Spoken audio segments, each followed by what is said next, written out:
that we've decided to put our 23-year-old company onto the blockchain, its shares on the blockchain. What are the 5 reasons which I've chosen out of all to present here to you, of course, the most important ones? This is a story about benefits. The benefits of blockchain with regards to business and in particular securities. The first reason which I've identified is access. Effectively, blockchain gives access, universal, global outreach. It's also about mobility. It's also about efficiency. It's also about cost effectiveness. So, in a way, blockchain offers us the opportunity to revolutionize the way we deal with securities. It comes at cost, the cost of disruption, but what my point is that the advance of blockchain into securities is inevitable. I've come up with this acronym, alchemy, about access, liquidity, quality, efficiency, mobility, that all yield better value and return. What do I mean by access? Access means early access of startups to capital, and also access of investors to opportunities. The way the game is played now is controlled by the VCs, and the VCs control the access to opportunities and capitals. And nearly 9 in 10 initiatives get filtered and fail to reach investors just because they fail to convince the gatekeepers of today's world. The benefits of early access and becoming public early in the life cycle are related to value. If companies can become public earlier, they have access to capital earlier in their life cycle, and they provide the investors with the opportunity to ride the value curve, basically to enter the opportunity, to enter the exposure early in the life cycle, and to grow with the value of the company itself. So far, this entry in the early stage of the life cycle is reserved for the big guys, for the big players. Blockchain is going to give access to the investors to participate at the early stage. In the case of our own company, we're able to provide early access to our reserves. We are a mining company, and we are aiming to raise 128 million euro on the blockchain. So this is what I mean by access. Investors are able to access us, and we are able to access our investor base. Liquidity. Early access means liquidity. Nobody is going to invest in an instrument if there is no liquidity. So far, liquidity has been controlled by exchanges. Now this is changed. With blockchain, we speak of distributed exchange, with no central counterparty, with no one who controls the whole setup, but only common standards define the whole environment. So in our case, liquidity give the opportunity is provided by distributed blockchain technology. It means becoming liquid and public with lesser cost because no one controls the playground in the middle. It's rules that control the playground. In the case of WooShare, liquidity is supplied by both our own platform and also the regulated crypto exchanges that are going to come. Reason 3, high quality. What we mean by high quality when it relates to a financial instrument, it means secure, no scam instrument, regulated, but also an instrument that also offers growth, offers income, and offers value at reduced risks. In our case, we have a prospectus, a regulated instrument that is scam-proof. At the same time, it's early in the life cycle, so it offers growth, it offers value, and it reduces the risk of scamming, the risk of fraud, the risk of who can come and invest in your instrument. In the case of WooShare, we've managed to achieve this regulation by combining the legal framework with what technology can give us. And this is called regtech, applying regulation by coding it into the smart contract.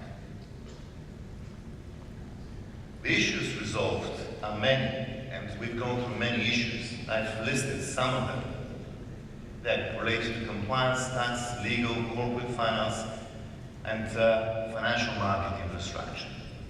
We've given you brochures. These are not just company marketing material. Our brochure is, in fact, a textbook, a manual of how you can securitize and tokenize and put them together.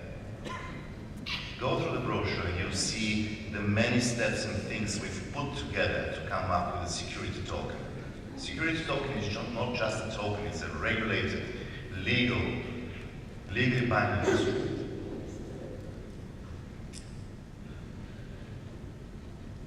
Reason 4, improve efficiency. When I said that there is no central counterparty, and that there is no gatekeepers now, and no intermediaries, this means saving costs. So eliminating unnecessary parties in the game eliminates cost. Our company is linked directly to our investors, and our investors are directly linked to our company through the security token. Yes, becoming an investor in our company means whitelisting, KYC, AML, approval. But once you become approved, you can trade freely. The case of WooShare, the company pays directly dividends to the token holders, and the token holders can exchange the instrument between themselves freely once approved. Reason 5, the ultimate mobility. Our vision for the future is that many more companies such as ours are going to offer their equity and bonds on the blockchain through tokenization. Of course, regulated tokens means regulated playground. As the whole ecosystem evolves, the standards and the requirements are also going to converge. And companies that have put their equity, shares, and financial instruments on the blockchain are going to start to mutually recognize the regulated nature of their instruments. So what I expect, and my colleagues expect, is that a hyper space of regulated tokens and places to trade will emerge, where all the instruments and the players mutually recognize their regulated and approved nature.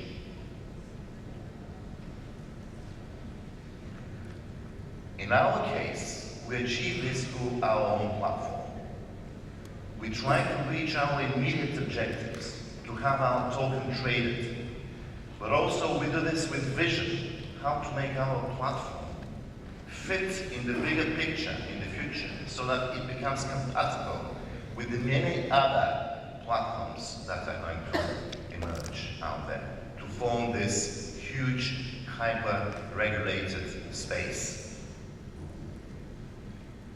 Obviously, the issues are many, and one of them is how you maintain and organize the identity between one token and one share, how you control the onboarding process, approve the people that come in, approve the money that come in, so that you can comply with regulations. The tax issues are also important because mobility also means resolving the requirements of many tax environments. And there are many more issues. It has taken us a year basically to come up with this complete solution and to go through all this, and now we are ready to start. And if you allow me, I can now ask my colleague Ilian to come and join me on stage to say a few words, because it was him also who played a huge role in structuring this offering and making it work and making it real. Because many people talk about tokenization of securities, but implementing this, going through this real, it's just another story. And I'm letting Ilian to tell you the story now. Hello, it is great to be here in Jakarta. Zlatin told me the 5 reasons for securitizing. I don't have a presentation because we improvised this last moment, because we see that there are a lot of government officials, and we are sharing for the first time how an SPO is made. So we'll give you the recipe in 5 simple steps. These steps will focus on the issues, why it is difficult today to have an SPO and why it has taken us 14 months. Bear in mind that Zlatin has approximately 25 years of experience. I have 15 years of experience, and it took us 14 months to make it happen.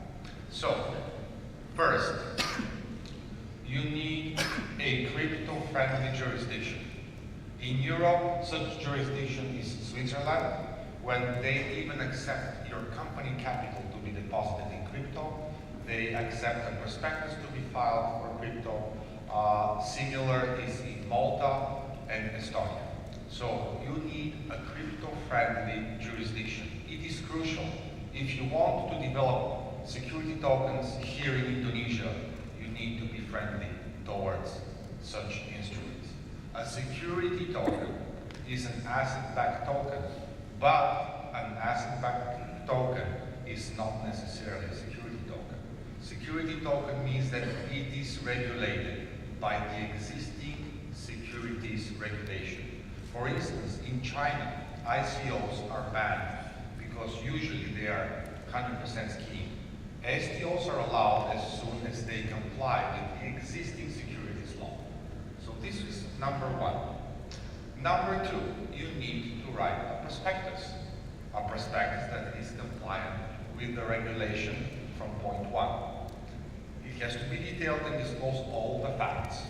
No flashy logos, no flashy pictures. State the facts. What is there, what isn't? What are the details? So, first 2 steps are dependent on the government embracing the blockchain. Third step is being on a global register of securities. Once you have the prospectus, you file it and obtain an International Securities Identification Number, also known as an IC. This is the global ID of a security, a conventional one. So this institution will issue an IC for your shares and an IC for the tokens you will create. So it's a hybrid system. The old school shares regulated with the existing legislation and the new school shares on the blockchain. So as you have an IBAN, international bank account number, securities have an IC, and this is essential.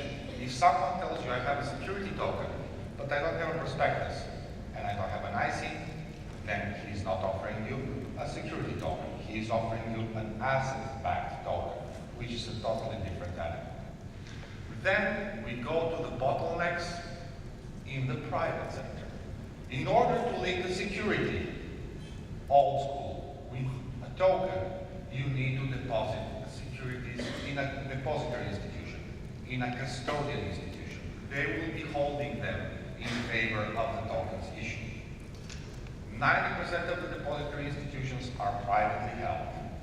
And as of today, they are pretty much resistant towards providing these services for the tokens. Why? Because they know that blockchain will change the financial world forever, and they're trying to hold their position as much as they can. Hopefully, there are still some open-minded custodians that provide such service. So if you want to have securities in Indonesia, embrace and promote and ask the custodians to provide such service. This is crucial, and this will make your country even more crypto-friendly.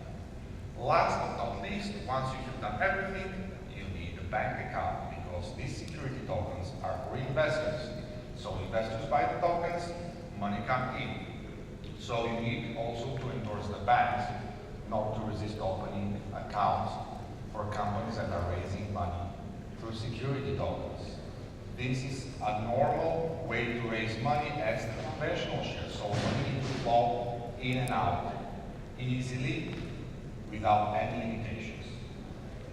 If you handle all these 5 points, you will see how quickly you will attract foreign issuers of security tokens as much as internal. It's not that difficult now when we summarize it, but it has taken us a lot of time to do so. And the evidence is our project to share. I will try to keep it quick.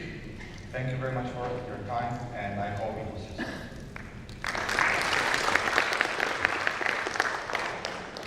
Terima kasih.